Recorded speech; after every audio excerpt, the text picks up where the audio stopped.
BMG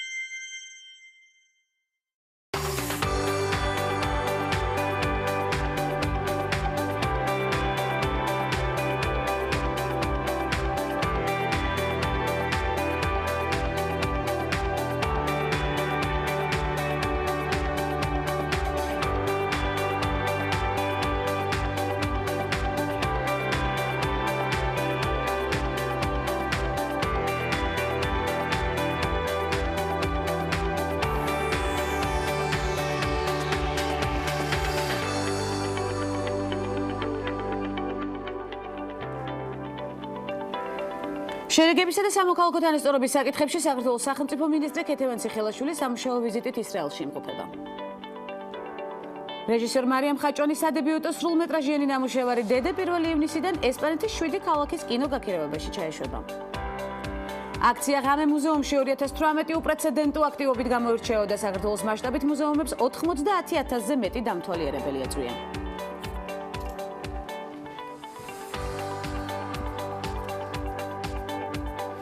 ილოცავთ წმინდა ნინოს შემოსვლის დღეს საქართველოში დღეს 1 ივნისია, ასევე ბავშვთა დაცვის საერთაშორისო დღე, განსაკუთრებით კარგად ვიაზრებთ ბავშვზე ზრუნვაში რა მთავარი მიმართულებები უნდა გავითვალისწინოთ უფლებების დარღვევის გარეშე.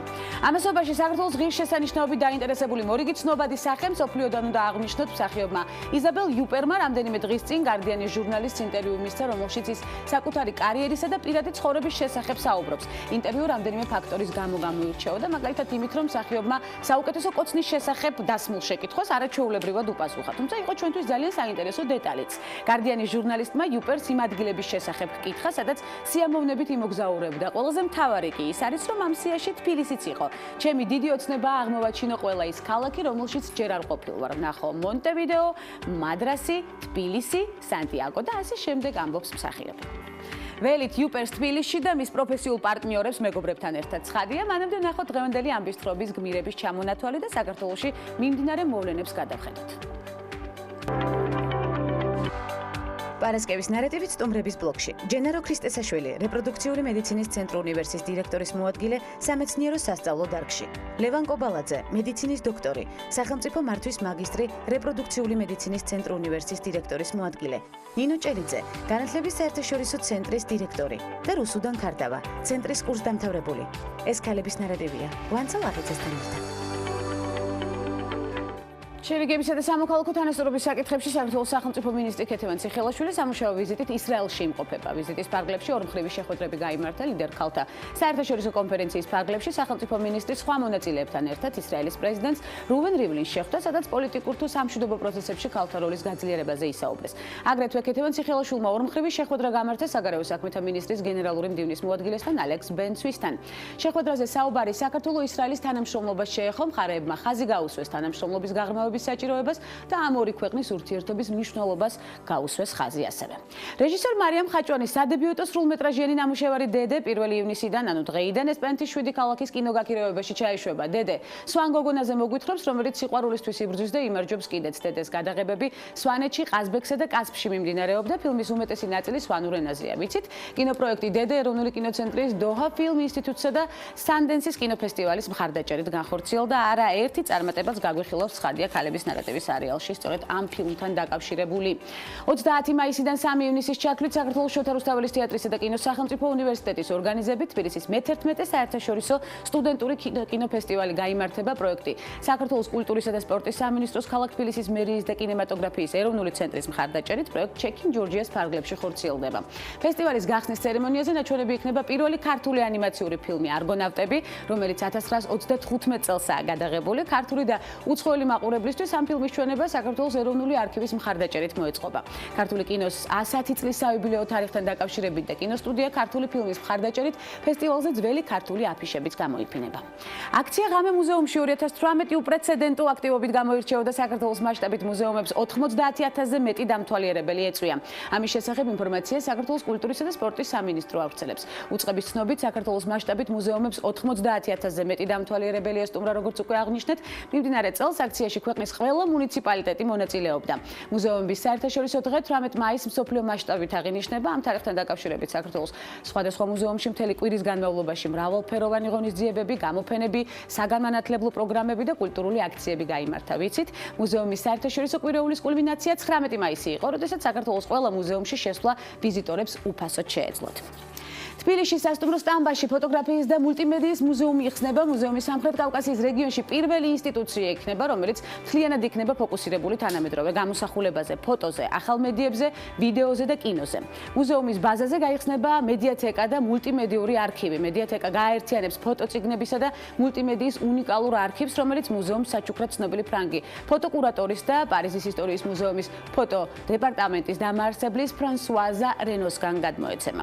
მულტიმედიური არქივი, რომელიც ონლაინ იქნება ხელმისაწვდომით, თბილისის ფოტოფესტივალის არსებობის 10 წლის მანძილზე დაგროვილი მულტიმედიური პროექტების უნიკალურ კოლექციას ფართო საზოგადოებისთვის გახდის ხელმისაწვდომს. ძალიან მნიშვნელოვანია, თბილისის ფოტოგრაფიისა და მულტიმედიის მუზეუმი პირველი მუზეუმია ამიერკავკასიაში, რომელიც ქალი პროფესიონალების გუნდმა შექმნა. მუზეუმის მიზანია ქართული ვიზუალური კულტურის მემკვიდრეობის დაცვა, პოპულარიზაცია, ინსტიტუციონალიზაცია და შესწავლა ფოტოგრაფიის განვითარების ხელშეწყობა. რეგიონში ქალი ფოტოგრაფების გაძლიერება და ინტენსიური საგანმანათლებლო პროგრამების განვითარება. და Forbes-მა ტრადიციულად გავლენიანი ადამიანების რეიტინგი გამოაქვეყნა, სადაც რამდენიმე ქალიც დასახელდა. ვინ დასახელდა 2018 წელს ყველაზე გავლენიან ქალად, რა პოზიციებზე უწევთ მათ საქმიანობა და საიდან დაიწყეს კარიერა. რეიტინგს ჩვენი ჟურნალისტი მარიამ ადამია გაგვაცნობს. მარიამ, მოგესალმებით. დილამშვიდობისა, გვანცა ჟურნალი Forbes-ი ყოველწლიურად ადგენს მსოფლიოს ყველაზე გავლენიან ადამიანთა სიას. შესაბამისად, არც 2018 წელი ყოფილა გამონაკლისი და გამომცემამ ჯამში 75 გავლენიანი ადამიანი დაითვალა, მათ შორის კი აუცილებლად უნდა აღვნიშნოთ, რომ 5 ქალბატონია. მოწინავე პოზიციებს ცხადია გერმანიის კანცლერი ანგელა მერკელი ართმობს, რომელსაც სიაში მე-4 ადგილი დაეთმო. მის პოლიტიკურ კარიერას რომ გადავხედავთ, შეიძლება ითქვას, რომ მერკელი პირველი ქალი კანცლერია გერმანიის ისტორიაში და დღეს უკვე მე-4 დასრულებს მთავრობის მეთაურის მოვალეობას. მართალია მისი გავლენები და პოზიციები 13 წლიანი ისტორიის განმავლობაში ბევრჯერ დამდგარა კითხვის ნიშნის ქვეშ, თუმცა კანცლერის სასარგებლოდ მუშაობს ის, რომ ხისტი მეთოდების გამოყენებით მან მოახერხა 2015 წელს დაფიქსირებული ვარდნის შემდეგ ეკონომიკური ზრდის დაჩქარება. რიგით მეორე გავლენიან ქალად კი ტერეზა მეი დასახელდა ბრიტანეთის პრემიერ-მინისტრის სიაში მე-14 პოზიციას იკავებს. მარიამ, უნდა აღინიშნოს, რომ მერკლისგან განსხვავებით ტერეზა მეის აქტიური პოლიტიკური ცხოვრება არც ისე დიდი ხნის წინ დაწყებულა, თუმცა სწორედ მისმა მტკიცე ხასიათმა განაპირობა ის, რომ მსოფლიოს ყველაზე გავლენიან ქალთა სიაში დასახელდა კიდეც, სადაც როგორც ჩვენ თქვით, წლევანდელი მონაცემებით მხოლოდ 5 ქალია მოხვედრილი. გეთანხმები, ტერეზა მეი ბრიტანეთის მთავრობას სათავეში გვანცა ჯეიმს კემერონის გახმაურებული გადადგომის შემდეგ ჩაუდგა მასზე საუბრისას დავამატებ იმასაც, რომ ტერეზა მეი არის ევროკავშირიდან ბრიტანეთის გასვლის მომხრე და მას მოუწევს საკმაოდ რთული გზის გავლა ბრექსიტის საბოლოო ვადამდე, რომელიც 2019 წლის აპრილშია ჩანიშნული. რიგით მესამე ქალბატონი კი საერთაშორისო სავალუტო ფონდის აღმასრულებელი დირექტორი კრისტინ ლაგარდია, როგორც ფონდის დირექტორი კრისტინ ლაგარდია 199 ქვეყანაში მუშაობს ეკონომიკური პრობლემების დაძლევის საკითხებზე. მან ეს პოსტი 2011 წელს დაიკავა და გამოირჩევა ლოიალური დამოკიდებულებით ვირტუალური ფულის მიმართის დაჟინებით მოუწოდებს ქვეყნების ცენტრალურ ბანკებს არ მოახდინონ კრიპტოვალუტების იგნორირება. და კიდევ ერთ ქალზე უნდა ვისაუბროთ, რომელიც Forbes-ის რეიტინგში 53 ადგილზე მოხვდა, ეს არის General Motors-ის გენერალური დირექტორი მერი ბარა. მარიამ, როგორც ვიცი, მერი ავტოგიგანტში 38 წელია მუშაობს და ამ დროის მანძილზე თითქმის ყველა კარიერული საფეხური გაიარა კორპორაციაში. ზუსტად მან 18 წლის ასაკში დაიწყო მუშაობა გვანცა ქარხანაში, როდესაც სწავლის ფულს აგროვებდა, თუმცა სტენფორდის დიპლომის მიღების შემდეგ მერი უკვე მენეჯერულ პოზიციაზე დააწინაურეს, ხოლო როგორც GM-ის ხელმძღვანელი ის პირველ რიგში ზრუნავს წარმოების რენტაბულობის ზრდაზე, ამიტომაც მისი თქმით 2023 წლისთვის კომპანია გეგმავს სხვადასხვა კატეგორიისა და კლასის 18 ელექტრომობილის შექმნას. მერი ბარას შემოსავალმა კი 2017 წელს 22 მილიონ ამერიკულ დოლარს გადააჭარბა და ბოლოს მეხუთე გავლენიანი ქალი საინვესტიციო კომპანია Fidelity Investment-ის გენერალური დირექტორი ებიგეილ ჯონსონია. კომპანია მას მემკვიდრეობით არ ჰქონდა, თუმცა წარმატების მისაღწევად შრომა და ძალისხმევა არც თავად ებიგეილს დაუკლია. მან MBA-ის ხარისხი ჰარვარდის ბიზნეს სკოლაში მიიღო და ფლობს კომპანიის აქციების 24.5%, ხოლო მისი ქონება 15.4 მილიარდი დოლარად არის შეფასებული. დაფასებული. მე კი იმედი მაქვს, რომ მომავალ წლებში ეს ჩამონათვალი უფრო ვრცელი იქნება და Forbes-ში მოხვედრილ 5-ზე მეტ გავლენიან ქალბატონზე ვისაუბრებთ. დიდი მადლობა მარიამ, როგორც ყოველთვის მამოტივირებელი ნარატივით შემოგვიერთდა ცხადია გადაცემის ფარგლებში. ეს იყო მარიამ ადამია, ველით მას კვლავ მორიგი საინტერესო ინფორმაციით და მსოფლიოს ყველაზე გავლენიან ადამიანთა სიას გადავხედეთ. დრო ამ მორიგ აქტუალურ საკითხს დავუთმოთ დრო და სტუმრების ბლოგზე გადავინაცვლოთ. რამდენიმე წამში დაგველოდეთ.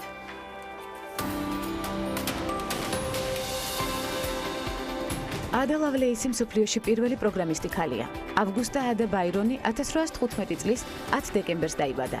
იგი პოეტ ჯორჯ ბაირონის ერთადერთი კანონიერი შვილი იყო. იმ დროისთვის, როგორც გოგონების უმრავლესობას, ჰუმანიტარულ მეცნიერებებს და საზოგადოებაში მოქცევის წესებს ასწავლიდნენ.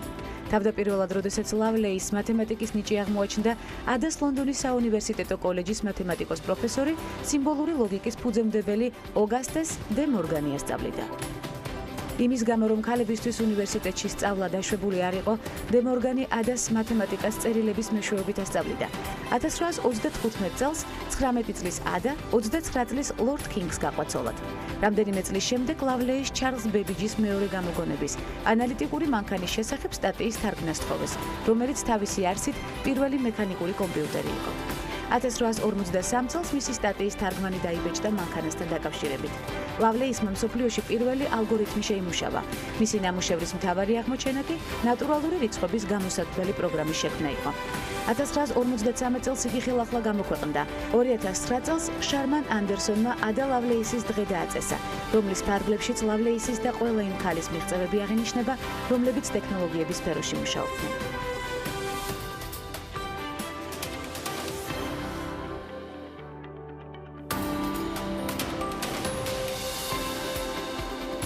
მე-19 საუკუნის მეორე ნახევრის პერიოდული პრესა სავსეა ბარბარა ერისთავი ჯორჯელისადმი მიძღვნილი ლექსებითა და მის შემოქმედებაზე გამოხმაურებებით. ყველა მათგანი აღფრთოვანებულია დავით ერისთავისა და ნინო ამილახვარის ასულის გამბედაობით. საჯაროდ გამოთქვა საკუთარი მოსაზრებები საქართველოში მიმდინარე პროცესებზე და ჩაერთოს მოდერნიზაციის მოძრაობაში. ბარბარა ჯორჯაძე ქართული კულინარიული ლიტერატურის ფლაგმანი, ქალი, რომელმაც ერთ წიგნით შეკრა და შთამომავლობას გადასცა ქართული სამზარეულოს მთელი საგანძური. ბარბარა ერისთავი მწერალი და საზოგადო მოღვაწე ერისთავების ოჯახში დაიბადა და ჯერ კიდევ 12 წლის ასაკში ცოლად გაყვა თავად ზაქარია ჯორჯაძეს. მან ლიტერატურული მოღვაწეობა დაიწყო 1858 წლიდან ჟურნალ ცისკარში. მამებისა და შვილების ბრძოლაში მამების პოზიციას იცავდა. იგი რომანტიკული სკოლის წარმომადგენელია, მოგვიანებით ქართველი სამოციანელთა შეხედულებებიც გაიზიარა. წერდა ლექსებს, მოთხრობებს, პუბლიცისტურ წერილებს. მისი წიგნი ობოლი მარგალიტივით გვაქვს ქართველებს ბარბარა ჯორჯაძის სრული სამზარეულო. წიგნი პირველად 1874 წელს გამოიცა და მოკლე ხანში გაიყიდა. 1914 წელს კი მისმა ქალიშვილმა მანანამ მესამე გამოცემა დაბეჭდა. იგი შესავალშიც აღნიშნავს, რომ ბარბარა ჯორჯაძე თავის წრეში იმ იშვიათ კატეგორიას მიეკუთვნებოდა, რომელიც საოჯახო საქმის კეთებას არ თაგილობდა და სხვებსაც ამისკენ მოუწოდებდა. წიგნში შემავალი რეცეპტები მას პირადად აქვს გამოცდილი. შეიძლება ითქვას, რომ ბარბარა ჯორჯაძის სრული სამზარეულო თავისი დროისთვის იყო ნოვატორული ნაბიჯი. წიგნში დაცულია ყველა ის კრიტერიუმი, რაც გააჩნია თანამედროვე კულინარიის სახელმძღვანელოებს. ბარბარა ჯორჯაძემ ფანჯარა გაჭრა ევროპაში და ევროპული სამზარეულოს ბევრი ნიმუში წარუდგინა მე-19 საუკუნის ქართულ საზოგადოებას. ამისი დასტურია ბიუშტექსი, მრავალნაირი ნამცხვარი, დესერტების მთელი ჩამონათვალი, შარლოტას ბლომანჟესა და სხვადასხვა სახის პუდინგის ჩათვლით.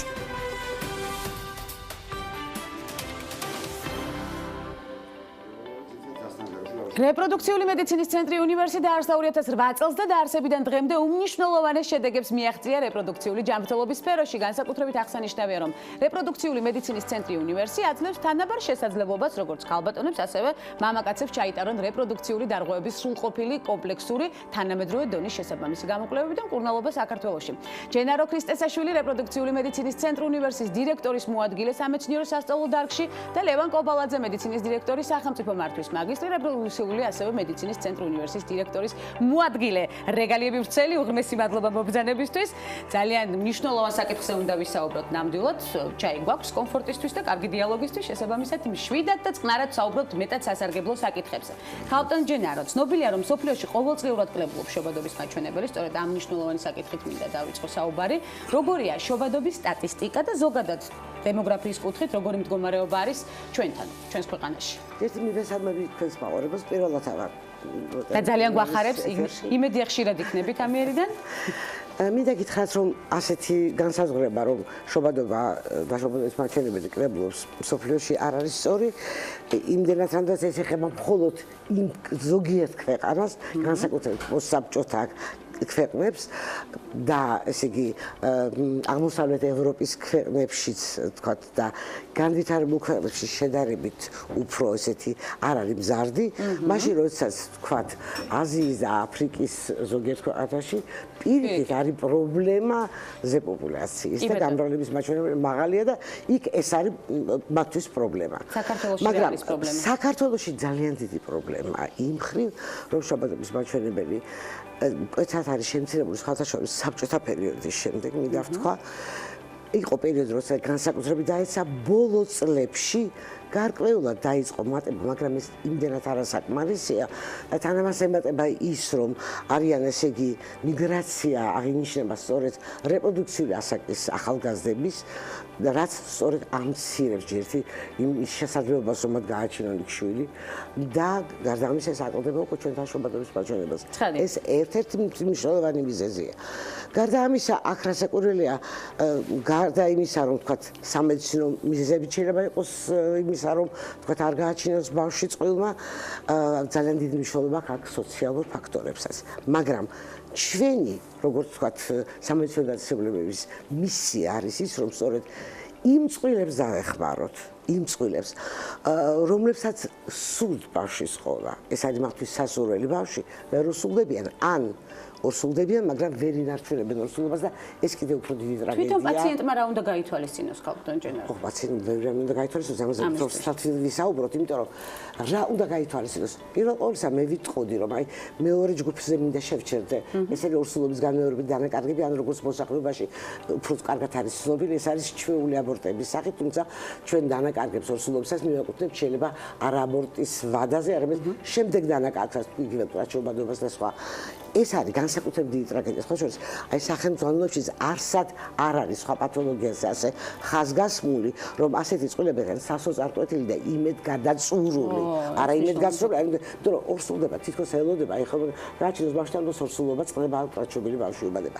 ამიტომ ეს ჯგუფი დაახლოებით უთანაბრდება უნაყოფო წყვილებს კიდევ უფრო მეტი ტანჯვის, კიდევ განსაცდელი გაიარეს მათ ამასობაში. ამიტომ ეს პრობლემა ჩვენ რა ვინაიდან ჩვენ როგორც დაწესებულება ვერ ვიმოქმედებს სოციალურ ფაქტორებს, ვერ ვიმოქმედებს მიგრაციაზე და ასე შემდეგ. ჩვენი მისია არის სწორედ იმ წყვილებს დავეხმაროთ, რომელთაც აქვს სურვილი გააჩინონ ბავშვი, მაგრამ სამედიცინო რაღაც გარკვეული მდგომარეობების გამო ვერ აღწევენ ამას. თანცით მე მინდა ვთქვა, რომ უნაყოფობის პრობლემა, თუნდაც ამ დანაკარგების იმ ქვეყნებშიც კი არის, სადაც არის პირიქით ჭარბი გამრავლება. იმიტომ რომ ეს არის ადამიანის უფლება, თითოეული ინდივიდის უფლება. ყველა ინდივიდის, რაც არ უნდა იყოს ესე იგი მრავალრიცხოვანი პოპულაცია ქვეყანაში, ინდივიდის, თითოეული ინდივიდისთვის ეს მისთვის მნიშვნელოვანია, რომ მას საკუთარი შვილი ყავდეს. ეს არის ერთ-ერთი ძირითადი უფლება, ადამიანის უფლებები და მათ შორის რეპროდუქციული უფლებაზე. ცხადია, უშუალოდ პროგრამაზე მინდა ვისაუბროთ, ბატონო ლევან, რას გულისხმობს პროგრამა და რა გახდა საფუძველი სწორედ ამ პროგრამის შექმნისა? კონკრეტულად რა კვლევებს მოიცავს?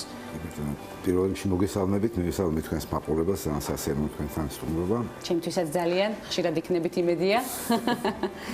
მე უფრო ექიმი სექსოლოგი ვარ და უფრო მაგ კუთხით იმაში ვიხმე, თუმცა რამდენად კიდე რომ ეს პრობლემა რაც თქვენ ახსენეთ და რაც იყო უკვე საუბარი, არის ძალიან მნიშვნელოვანი საქართველოსთვის და აი როდესაც თქვენ იკითხეთ რომ რა უნდა გაითვალისწინონ, ალბათ მე გავაბრძანე უფრო დაწურებით ლაპარაკებს, მაგრამ ის რომ დაუშვათ დროულად მიმართვა ექიმისათვის და ის კი არა რომ მიუშვა დაუშვა თავის ნებაზე და ერთხელ მოხდა ეს ხო და დანაკარგი მეორედ მესამედ მეოთხე ყოველ შემდეგზე კიდევ უფრო რთულდება სიტუაცია, ამიტომ თავარია დროული მიმართვა, მაგრამ ეს დროული მიმართვა ხშირ შემთხვევაში გარდა იმისა რომ თქვა არის არაინფორმირება ან არ იცის პაციენტმა რა უნდა გააკეთოს. მეორე საკითხი არის რომ დაკავშირებული არის საკმაოდ ისეთ ფინანსურ დანახარჯებთან. კი ბატონო. იმიტომ რომ სრულყოფილი გამოკვლევა ცხადია, დღეს უფასო არაფერი აღარ არის. ცხადია. საკმაოდ თანხმდება და მრავალწლოვანი ლოდით. შესაბამისად, იმისათვის რომ ჩვენ ეს ხელმისაწვდომობა გაგვეზარდა აი ამ თანამედროვე დონის უახლეს დიაგნოსტიკურ და სამკურნალო სერვისებთან მოსახლეობის რაღაცნაირად დავხმარებოდით. ამაზე მრავალი წელია ჩვენ მუშაობთ, რომ რაღაც აი მოგვიფიქრებინა სისტემურად როგორ შეიძლება ეს დავხმარებოდით ამ თვალსაზრისით. მით უმეტეს რომ დღეისათვის სამწუხაროდ სახელმწიფო ვერ წდება იმას რომ დააფინანსოს უშუალობის მკურნალობა დიდ ხარჯებთან არის დაკავშირებული. შესაბამისად ნებისმიერი თქვათ გარკვეული დახმარებაც კი ამ მიმართულებით რომ სწორად დავაყვალიანოთ პაციენტი რომის დროულად მოვიდეს და რაღაცნაირად დავეხმაროთ თუნდაც იმ სერვისების ნაწილობრივ პირველად დიაგნოსტიკაზე ლაპარაკია ის პროგრამა იწვევს რაღაცა დაბალია მომართვიანობა არა ზოგადად დაბალი არ არის მომართვიანობა კი არის მაგრამ რომ მოდიან უკვე გრძნობთ რომ ძალიან უჭირთ იმის გადახდა იმ ყველა გამოკვლევის ანაზღაურება რომელიც მათ ჭირდება და კიდე აქ არ შემიძლია არ აღვნიშნო რომ ძალიან დიდი პრობლემაა ის რომ ისინი თავიდან მიმართავენ პირველად ჯანდაცვის სკოლას რომელიც არ არის იმისათვის მოწოდებული, რომ ისეთი რთული პრობლემის დიაგნოსტიკა მოახდინოს, როგორც არის თქვა თუ როგორ. იქ შეუძლებელი. ამიტომ ხარჯავენ ამ პირველად ჯანდაცვის სკოლაში ძალიან დიდ დროს და ძალიან ბევრ ფინანსურ დანაკარგები აქვს და იქ და უკვე მოდიან ჩვენთან გაწამებული პაციენტები. რეპროდუქციული ჯანმრთელობის სფეროში რამდენად მნიშვნელოვანია მამაკაცის როლი, სწორედ ამაზეც მინდა ვისაუბროთ და ექიმის სექსოლოგის მიმართულებით კიდევ სხვა მრავალი ძალიან ბევრი საკითხია განსახილველი, რომელსაც ცალკე მოგვიწევს ალბათ გადაცემის დათმობა და საუბარი, იმიტომ რომ სწორედ აქედან იბადება უამრავი პრობლემა. არ შემიძლია აქ არ ჩავერთო, იცით, აი სექსოლოგიური პრობლემებთან დაკავშირებით, თუნდაც უყოფასთან დაკავშირებით. ეხლა ჩვენ ვიყავით პორტუგალიაში მსოფლიო კონგრესი იყო და იქ იყო, იცით რა, ჯერ ჩვენი მოხსენებები რაღაც გამოირჩეოდა განსაკუთრებით იმით, რომ სექსოლოგიის და რეპროდუქციული ჯანმრთელობის სფერო ერთად იყო წარმოდგენილი უფრო ღრმად და უფრო ისეთ თვალნათლით ჩანდა როლი ამ სექსუალურ დარღვევებსა და რეპროდუქციულ დარღვევებში, მაგრამ ყველაზე მეტი გაკვირვება რაც გამოიწვია ეკაურ თქვათ აუდიტორიამში იმან რომ თქვათ შეიძლება 3 წლის განმავლობაში წყვილმა არ მიმართოს ექიმს უნაყოფობის ან თქვათ სექსუალური დისფუნქციების გამო. აი ამან გამოიწვია. პრობლემა არის სწორედ ეს რომ არ არიან გათვითცნობიერებული, არ იციან რომ დროულად უნდა მიმართონ. ძალიან ბევრი რჩევა დაგჭირდება ბატონო ლევან თქვენგან და არაერთ ხის იქნებით ჩვენი სტუმარი. არის ბატონო დინამოს აღნიშნეთ და ელემენტარული ისინი თუნდაც აი ესეთ საკითხი რომ და ჩვენთან არის ესეთი განმარტება ხო უშვილობის რომ წყვილის უფლება უშვილოდ თუ ისე 1 წლის განმავლობაში რეგულარული დაუცველი სექსის პირობებში არ უსრულდება. ხშირად აი ხა ექიმი თუნდაც ექიმიც და პაციენტის კონტაქტისას არის ისეთი მის კომუნიკაციასაც უძახით ხო ანუ ის ეკითხება თქვენ გაქვთ რეგულარული სექსი პასუხობს კი მაქვს რეგულარული სექსი მაგრამ ის გულისხმობს რეგულარულად შეიძლება გულისხმობს თვეში ერთხელ რეგულარულად ან ორ კვირაში ერთხელ რაც არ არის საკმარისი იმისათვის რომ შეიძლება არ დაემთხოს ოვულაცია და ამ სპერმატოზოიდის მისვლა და შესაბამისად ის არის უშვილო. აქაც დაბალი ცნობიერება ამ და კამპანიები უამრავი. ისევე როგორც დაუშვათ აი თუნდაც ის რომ აი მრავალი წლის განმავლობაში ხა მე მყავს პირადად პაციენტები რომელთაც იქ საერთოდ კონტაქტი ვერ ხდება ვერ ყარდება ნუ ქალს აქვს ვაგინიზმი მამაკაცის წვალობს ის მასაც მე პრობლემები ეწევა და ერთადერთი თქვათ რაზი შეიძლება ხოლმე თქვათ მიმართონ ექიმს რომ როდესაც ძალიან შეწუხდებიან გარემოში სულ ყველა ეკითხება რატომ არ ყავს ამდენი ხანი შვილი უშვილო რამე უშვილობაზე არის საუბარი როდესაც კონტაქტი არ ქონიათ შესაბამისად აი ჩვენი ეს პროგრამა რითიც დავიწყეთ ხო შეკითხვა ეს ითვალისწინებს იმას რომ ეს პირველადი ასე ვთქვათ დიაგნოსტიკის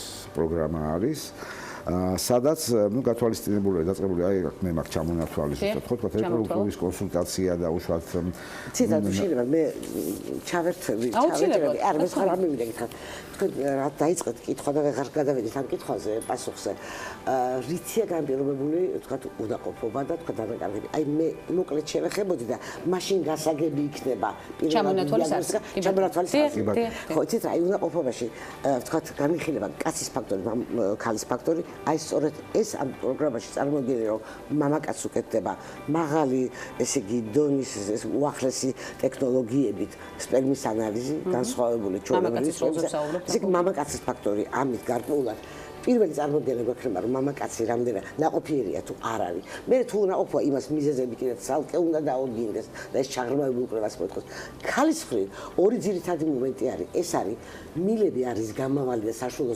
ზღვრისათვის არის ესე იგი მზად და საერთოდ შეუძლია თუ არა მას ატაროს ეს განაყოფიერებული კვასკუჯერის შემდეგ ემბრიონი და ნაყოფი და მეორე არის თუ არა ოვულაცია აი სწორედ ეს დიაგნოსტიკის ეს პროგრამა მოიცავს იმას, რომ იქ მილების გისტეროსალინოგრაფია არის სწორედ ჩადებული პირველად დიაგნოსტიკაში შეღავათიან პირობებში, არის ეხოსკოპიური გამოკვლევა, ნუ ჰორმონალური გამოკვლევა, ყოველთვის ინფექციები, რომელიც შეიძლება იყოს მილების დახშობის მიზეზი, ინფექციებზე გამოკვლევა არის ნათვალი ვრცელია ცხადია, საკმაოდ ვრცელი, პირველად წარმოდგენა იქონეთ. ასევე ის გისტეროსალინოგრაფია გამოდგება იმისაც, რომ თქვათ, ხომ არ არის მიზეზი ორსულობის ნაადრევის შეწყვეტის და ჩვეული აბორტების საშვილოსნოს პათოლოგია. ამიტომ იმუნოლოგიური კვლევაც კი არის ჩადებული, მკვლელი უჯრედების გამოკვლევა. ესე იგი საკმაოდ მრავალფეროვანი და საკმაოდ ისეთი გამოკვლევებია ჩადებული ამ პირველად დიაგნოსტიკაში შეღავათიან პირობებში პაციენტებისათვის, რომ ეს იძლევა იმ საშუალებას, რომ შემდეგ ჩავაღრმავთ შემდგომი კვლევა და მკურნალობა ჩატარდეს, რომელიც შეუსრულებს მათ, ესე იგი, თავიანთ მდგომარეობას და გარდა ამისა, რაღაც გარკვეულ ნათელს მოფენს მათ პრობლემას. მე დარწმუნებული ვარ, მაყურებელთა უმრავლესობა დაინტერესებულია, როგორც ხარდია. იცით, ხშირად მოდიახობა და არ ვიცით, სხვათვის ამაშიც ცოდავენ ექიმები. პაციენტს უნდა დაუშვდნენ და კარგად აუხსნა. აუხსნა ბუნებრივია. იცით, ხანდახან მე როცა რეზიდენტები ან სტუდენტები მყავს ხოლმე პაციენტის მიღებისას და მათ უხსნი და პაციენტი ხებიცეთ თქვენთვის ეს ისეთი ინტერესით მისმენის პაციენტებს და მათი პატრონები ვერ აგიწერთ. ნამდვილად, ეს არის არსი და ინტერესი. გაიგონ რა და შემდეგ უკვე ჩაღრმავდნენ და გავაგრძელოთ კვლევა და და ცნობიერებით გააგრძელოთ. ბოლომდე მივიყვანოთ საქმე და შედეგი მივიღოთ. ერთიც კიდე მინდა გავაფრთხილო, რა უნდა იცოდეს პაციენტმა, ნუ მოსახლეობა ამ მიმართებით. რომ რასაკვირველია ჯობია სპეციალიზირებულ დაწესებულებაში აწარმოებენ, იმიტომ რომ ეს რთული პრობლემებია. იმას პირველად ჯანდაცვის სისხლის ქალთა კონსულტაცია ამას ვერ მოუვლის. მხოლოდ დროს დააკარგოს. ნამდვილად და განსაკუთრებით აი იმ შემთხვევაში უნაყოფობის დროს არ უნდა დააგრიანოს, იმიტომ რომ ასაკთან ერთად ეცემა ქალის განაყოფიერების პოტენციალი, შესაბამისად რაც შეიძლება დროულად, არ შეიძლება ამის გაწელვა, მაგრამ არც იმას არ ვამართლებ, როდესაც პირდაპირ ინვიტრო განაყოფიერებას თავაზობთ აი შევიდა პაციენტი, რასაკვირველია ჩვენ 1-2 წლის განმავლობაში უნდა გამოვიყუროთ. მეცადოთ ბუნებრივი გზით მივიღოთ ორსულობა, იმიტომ რომ უპირატესობა აქ ასეთ ორსულობას ყოველთვის და შემდეგ იმიტომ ფინანსური დანახარჯების ბევრია, იმიტომ რომ და შემდეგ არ დავაგვიანოთ ისინი, რომ იცით რა არის, როცა ერთ დაწესებულებაში არის ამის შესაძლებლობა, რომ კომპლექსურად ქირურგიული ჩარევაც, ამბულატორიული კონსერვატიული მკურნალობა, ინვიტრო განაყოფიერება, აი ყველა არ კარგავ დროს ვარ ჯანმრთელები და ვართ ბედნიერები. ეს არის მთავარი. ჩვენი მაყურებელი ახლა ალბათ ელოდება ჩამონათვალს ბატონო ლევას, სწორედ აი მიმართულების, რომელიც ჩამოთვალა გალდონმა ჯენარომ და ძალიან მნიშვნელოვანია კიდევ შედეგი უკვე, რამდენად შეუწყობს შობადობის გაზრდასა და დემოგრაფიის ფონის ცვლილებას საქართველოში სწორედ ასეთი სახის პროგრამები და ცნობიერების ამაღლება მე კიდევ მაინც მინდა გამოვყო ცნობიერების ამაღლება პირველ ეტაპზე. კი ბატონო, ნუ ეხლა იცით რა, შეიძლება მაყურებლისათვის მაინდა-მაინც ესეთ განსაკუთრებით საინტერესო არც იყოს კონკრეტული ჩამონათვალი, თუმცა აქ ციგად გაიჟღერა გაბატონო ჯენერალმაც აღნიშნა. იგივე ხო ის დაწყებული სპეციალისტების კონსულტაციების და უშუალოდ ულტრაბგერითი გამოკვლევა, კოლპოსკოპია, ჰისტეროსალინოგრაფია, ანდროლოგიური კვლევა, ყველანაირი ესეთი კვლევები პირველად კვლევებზე არის საუბარი და იმისათვის რომ თავი არის რომ აი ეს ხელმისაწვდომობა რომ გავზარდოთ აი ამ ახალ წყვილების ამ ფინანსური ხელმისაწვდომობა აქ არის გათვალისწინებული ზუსტად აი პირველადი კვლევების სუბსიდირება და შესაბამისად მათთვის ეს პრინციპში იქნება უფასო. ამიტომაც ეს ერთგვარად გაუხსნის გზას აუხსნათ იმ წყვილებს რომლებიც თუნდაც აი პირველად იმაზე მას უკვე ეცოდინება რომ დაკვალიანდება რა მიმართულებით უნდა წავიდეს. არ არის მართლა აუცილებელი ხა ინვიტრო ვიცით რომ საკმაოდ ძვირადღირებული სიამოვნება არის. ძალიან ბევრ ქვეყანაში რამდენიმე ცდას აფინანსებს სახელმწიფო. ნუ ჩვენთან ეს ვერ ხერხდება. შესაბამისად, სანამ დაუშვათ წავა იმაზე და ზოგს იმედია გადაწყვეტილი, იმიტომ რომ თქვა გონია რომ მას მხოლოდ ინვიტრო უშველის და ვინაიდან ამ თანხების მობილიზაციას ის ვერ ახდენს, ამიტომ ხელი აქვს ჩაქნეული. მაგრამ შეიძლება აი ესეთი პირველადი დიაგნოსტიკის ფონზე აღმოჩნდეს და გაიკვეს რომ მას სულაც არ ჭირდება. იმიტომ რომ საჭირო ბევრად უფრო ნაკლები დანახარჯების მქონე თქვა სხვა კუნალობის ჩატარება და შესაბამისად შეიძლება მე ბუნებრივი გზით დაორსულდეს. აი ეს არის ძალიან მნიშვნელოვანი რომ აი ესეთი პაციენტები რომლებსაც თქვა არ აქვს საშუალება თუნდაც აი საწყის ეტაპზე გაერკვნენ, მათი ძირითადი პრობლემა რა არის, რომ მათ მიმართონ. ისევე როგორც აი რაც გალბატონმა ჯენერალმა აღნიშნა, ასაკი ერთია, მე ეს არის იმას რომ დაელოდო რა, მე ასაკთან ერთად დავუშვათ თანხების მობილიზაციას მოვახდენ, მოვიძინა, ამასობაში ის რეპროდუქციული ასაკი გადის და ეს უფრო წულდება. რჩება უკან საკითხი. ერთი განსაკუთრებით ეს არის საყურადღებო საკითხი არის ორსულობის დანაკარგების შემთხვევაში. რაც უფრო მეტია რიცხვი დანაკარგების, მით უფრო მცირეა რისკი, რომ მე ნორმალური ბავშვი გაუჩნდეთ. ამიტომ მეტია რისკი. მეტია უკაცრავად. ამიტომ უნდა იცოდეს ამ წყვილმა, რომ ასე მანამ სანამ არ დაამთავრებს გამოკვლევას, მანამ სანამ არ დაადგენს მიზეზს რა არის და იმას არ უკურნალებს, ჯობს თავი შეიკავოს ორსულობიდან. ბოლოს და ბოლოს აქ შეიძლება რომ იგივე დააგროვოს ის გამოკვლევისთვის საჭირო ფული, რაღაცა მობილიზაცია გაუკეთოს თავის რესურსებს, მაგრამ დაელოდოს რომ ისე დაორსულოს რომ იყოს ექიმის მეთვალყურების ქვეშ და არა პირდაპირ მივიდეს უკვე ორსული. იმიტომ რომ ზოგჯერ ორსულობის წინა მომზადებას აქვს ძალიან დიდი მნიშვნელობა ორსულობის დანაკარგების შენარჩუნებაში. ძალიან ბევრი რჩევა მიიღო ჩვენმა მაყურებელმა. რაც თავარია, აი ესეც უნდა ურჩიოთ რომ არ დაელოდონ 4-5 და ასე შემდეგ დანაკარგს. პირველივე პროდუქციის მოშლა, ხო?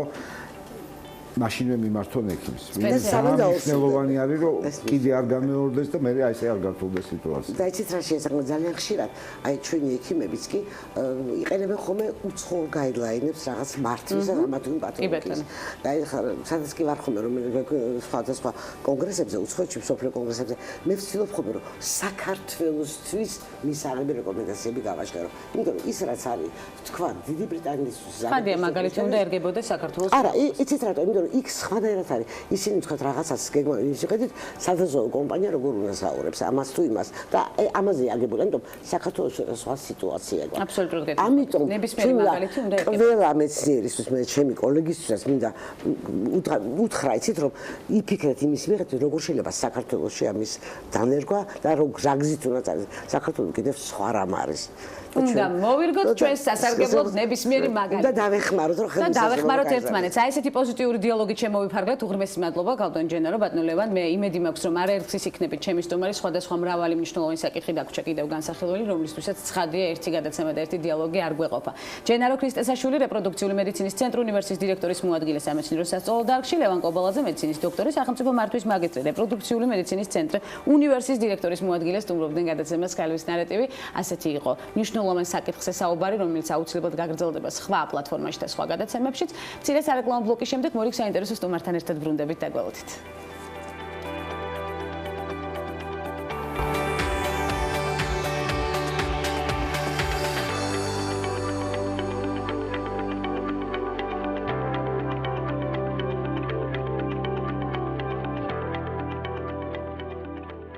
არ დავზარდები და კიდევ ერთხელ აღნიშნავ, რომ განათლების საერთაშორისო ცენტრი დაარსდა 2014 წელს და 2014-17 წლებში 24 ქვეყანაში 500-ზე მეტი სასწავლო სტიპენდია გასცა საზღვარგარეთ სწავლის მსურველ საქართველოს მოქალაქეებისთვის და დღევანდელი სასაუბრო თემა განათლების საერთაშორისო ცენტრში 2018-2019 სასწავლო წლის სასტიპენდიო პროგრამებზე განცხადებების მიღება დასრულდა. ნინო ჭელიძე, განათლების საერთაშორისო ცენტრის დირექტორი და რუსუდან ქარდავა ცენტრის კურს დამთავრებული ნარატივით. უღრმესი მადლობა მობრძანებისთვის. მადლობა მოწესრიგებისთვის. ძალიან დიდი პატივია ნებისმიერ დროს თქვენი მობრძანება, ძალიან მაახარებს სუდანის მობრძანება და ქალების ნარატივის არეალში გაერთიანება, გაგრძელდება ჩვენი თანამშრომლობა, დარწმუნებული ვარ.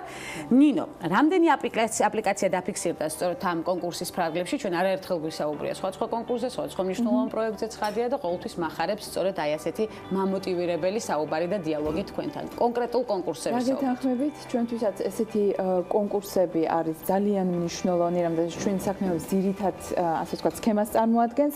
წელს 500 რეგისტრანტი არის დაფიქსირებული ჩვენს სისტემაში. მოგახსენებთ, რომ ეს მხოლოდ ნაწილი არის იმ პროგრამებისა, რომელსაც ცენტრი ყოველწლიურად აცხადებს. აქ არის გამოცხადებული ახლა 4 ძირითადი პროგრამა, ეს არის სამაგისტრო პროგრამა, სადოქტორო პროგრამა, კვალიფიკაციის ამაღლების პროგრამა, საჯარო მოხელეთათვის ძალიან მნიშვნელოვანი პროგრამაა და მიხარია, რომ ყოველწლიურად მატულობს დაინტერესებულ პირთა ოდენობა ამ პროგრამაზე. მედიისთვის როდის მოიცლით? ყოველთვის და დიდი სიამოვნებით უპირველეს ყოვლისა მინდა გითხრათ, რომ ჩვენ უკვე გვქონდა ერთი ტრენინგი მედიისთვის. მისთვის ესეთი მიზნობრივი ტრენინგი და ნებისმიერ დროს მოგმართეთ და შევეცდებით რომ სპეციალური პროგრამებით დაგეხმაროთ. და ასევე გამოცხადებული არის ხელოვნების დარგში სამაგისტრო პროგრამა, რომელიც ყოველწლიურად 7-მდე სტიპენდიას გასცემს. ეს არ არის დიდი პროგრამა, მაგრამ მნიშვნელოვანი პროგრამაა, რამდენადაც ეს სტიპენდიანტები შემდგომში მსოფლიოს სხვადასხვა ქვეყნებში მუშაობენ და საქართველოს უკვე იქ წარმოადგენენ როგორც ქვეყანას. მინდა გითხრათ, რომ წელს კონკურსი შედგა, საკმაოდ მაღალი არის. კონკურსის ვადები შემდეგნაირი არის. ივნისის ბოლოსთვის უკვე დავიწყებთ გასაუბრებებზე მოწვევას ჩვენი კონკურსანტებისა. ივნისის შუა რიცხვებში დასრულდება უკვე გასაუბრება, რაც ნიშნავს, რომ კონკურსი ზოგადად 3 ნაწილისგან შედგება. პირველი არის ადმინისტრაციული გადარჩევა საბუთებისა, მეორე არის უკვე, როდესაც კომისიის წევრებს ინდივიდუალურ რეჟიმში ელექტრონულად ექნებათ საშუალება, რომ შეავსონ შეფასების ფორმები. ერთი მინდა აღვნიშნო, რომ ვერც ერთი კომისიის წევრი ვერ ხედავს ვერც ერთმანეთის შეფასებას და რაც მთავარია, ვერ ხედავს კონკურსანტის სახელსა და გვარს. ინფორმაცია არის დახურული, ლოგირებული არის, გასაგები რო იყოს, რაზე ვლაპარაკობ, ვთქვათ, ექს-აპლიკანტი სამოტივაციო წერილით ფასდება, თუმცა ასევე ჩანს, რომ ამავე აპლიკანტს აქვს დამთავრებული სიტყვაზე ილიაუნი ან თსეო, აქვს ასეთი საშუალო ქულა მიღებული, აქვს დახასიათება მიღებული, აქვს სერტიფიკატები მიღებული, მაგრამ ეს ყველაფერი არის ლოგირებული ინფორმაცია.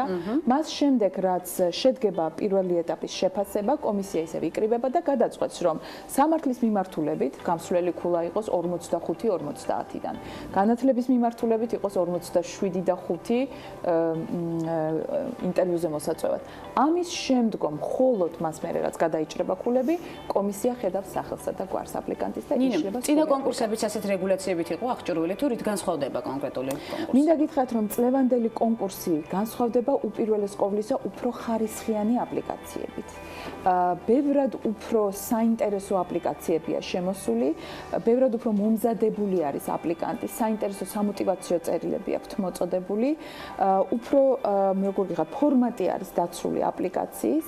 ეს ერთი და მეორე მინდა გითხრათ, რომ მაღალია საკმაოდ კონკურსი საჯარო მოხელეთათვის კვალიფიკაციის ამაღლებაზე, რაც ძალიან გვახარებს, იმიტომ რომ გამომდინარე იქიდან, რომ ცენტრის მიზანი ადამიანური რესურსის მომზადება, ერთი არის, როდესაც ახალი ძალა და ახალი სისხლი შემოყავს სისტემაში და მეორეა, როდესაც უკვე არსებულს ეხმარები კვალიფიკაციის ამაღლებაში. ახალი ძალა, ახალი სისხლი და უკვე კვალიფიკაცია. ჩვენ ყავს ნათელი მაგალითი, რუსუდანის ცენტრის დაფინანსებით სწავლობდა ანტერპენის უნივერსიტეტში, ნამდვილად ასე იყო, განვითარების შეფასების და მენეჯმენტის მიმართულებით, რომ დაბრუნდა და დაარსა საკონსულტაციო კომპანია დება. რას აკეთებს თქვენი ორგანიზაცია და თქვენი სწავლების პროცესის შესახებ მამოტივირებელი ნარატივი გჭირდება ბელგიიდან? დიდი მადლობა მოწვევისთვის. პირველ რიგში მადლობა მინდა კიდევ ერთხელ გადაუხადო განათლების საერთაშორისო ცენტრს ამ შესაძლებლობისთვის. მე მონაწილეობა მივიღე მაგისტრატურის პროგრამაში, რომელიც კარიერის საშუალო დონეზე მყოფი ახალგაზრდებისთვის იყო გათვალისწინებული. დაახლოებით საშუალო ასე კი 30-35 წელი იყო.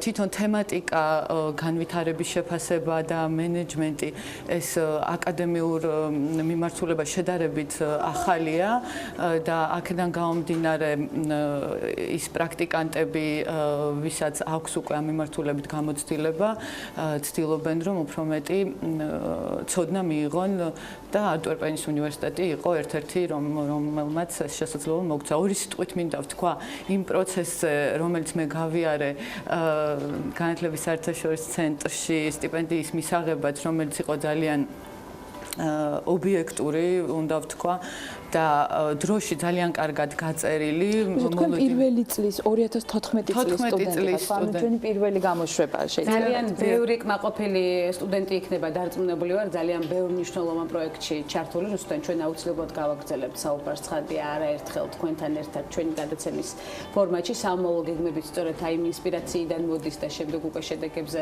ყალიბდებით და კონცენტრირდებით. უნდა დავასრულოთ გადაცემა ისევ იმ აქციების ფონზე, რაც ხდება და განვითარებული მოვლენების ფონზე საქართველოს პრეზიდენტი მივიდა აქციაზე, როგორც მატყობინებენ. უღრმესი მადლობა მობრძანებისთვის. ჩვენ აუცილებლად დავიტოვოთ პირობას, რომ გავაგრძელებთ თქვენთან საუბარს. ნინო ჭელიძე, განათლების საერთაშორისო ცენტრის დირექტორი და რუსტან ქარდავა, ცენტრის კურსდამთავრებული სტუმრობდნენ გადაცემას ქალების ნარატივი. ასეთი იყო დღევანდელი ნარატივი. ხვდებით ერთმანეთს ორ შაბათს მორიგი აქტუალური საკითხებით.